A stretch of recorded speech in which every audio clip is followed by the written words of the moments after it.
UKLO 1 year masters. No IELTS required up to 5 years visa. High visa success rate. నమస్తే and welcome to hit TV.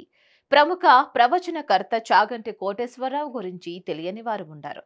ప్రొద్దున లేస్తే చాలు ఆయన ప్రవచనాలను లక్షల సంఖ్యలో వింటూ ఉంటారు. ఇక తాజాగా ఆయన పేరు తిరుమల తిరుపతి దేవస్థానం చైర్మన్ పదవికి వినిపిస్తోంది.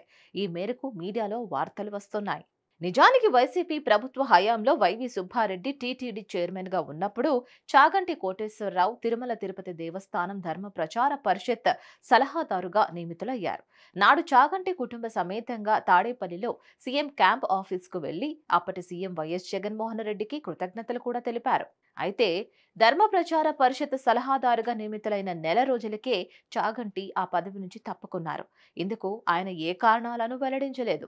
టీటీడీకి సలహాలు ఇవ్వడానికి పదవులు అవసరం లేదని అప్పట్లో ఆయన ప్రకటించారు. తిరుమల వెంకటేశ్వరుడే తన ఊపిరని, ఆయన సేవ చేసుకోవడం ఎంతో అదృష్టంగా భావిస్తున్నారని వెల్లడించారు. ఇందుకు పదవులు ఏమీ అక్కర్లేదని చెప్పారు. టీటీడీకి తన అవసరం ఎప్పుడొచ్చినా పరిగెత్తుకుంటూ వెళ్లి ముందుంటానని చెప్పి సలహాదారు పదవిని చాగంటి తిరస్కరించారు.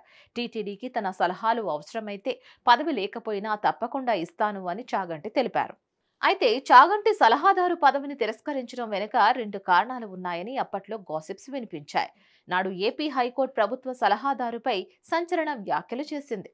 సలహాదారుల నియామకం, అర్హతలు, వారికి చట్టబద్ధత, జీతాలు ఇలా అనేక అంశాలపై ఏపీ హైకోర్టు ప్రభుత్వానికి ప్రశ్నలు సంధించింది. అంతేకాకుండా సలహాదారుల ద్వారా ప్రభుత్వ సున్నిత సమాచారం కూడా బయటకు వెళ్లే ప్రమాదం ఉందంటూ వ్యాఖ్యానించింది. ఈ సందర్భంగా సలహాదారుల రాజ్యాంగ బద్ధతను తేలుస్తామని హైకోర్టు స్పష్టం చేసింది. ఈ సలహాదారుల వ్యవహారంపై ఏపీ హైకోర్టులో విచారణ జరిగింది. ఈ నేపథ్యంలో చాగంటి తన సలహాదారు పదవికి రాజీనామా చేశారని టాక్ నడిచింది. ఈ క్రమంలో ప్రస్తుతం లడ్డూ తయారీలో జంతువుల కొవ్వులు కలిశాయి అనే ఆరోపణలు దేశవ్యాప్తంగా ప్రకంపనలు రేగుతున్న వేళ చాగంటి కోటేశ్వరరావును టీటీడీ చైర్మన్ గా నియమించాలని కూటమి ప్రభుత్వం నిర్ణయించిందని టాక్ నడుస్తోంది.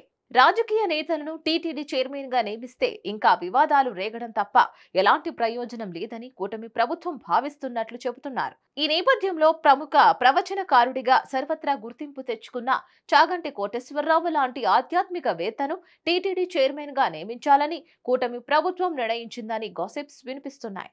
మరి ఇది నిజమా అబద్ధమో తెలియాలంటే కొద్ది రోజులు ఆగాల్సిందే.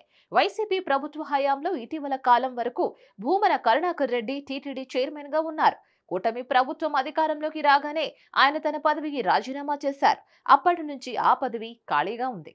దీనిపై మరిన్ని అప్డేట్స్ కోసం stay tune to hit TV. Hit TV app ని డౌన్లోడ్ చేసుకోండి. ఇందులో short news, live news, entertainment movies అన్ని అవైలబుల్ గా ఉన్నాయి. Please download Hit TV app. Hit TV app hit TV app ని ఫ్రీగా డౌన్లోడ్ చేసుకోండి.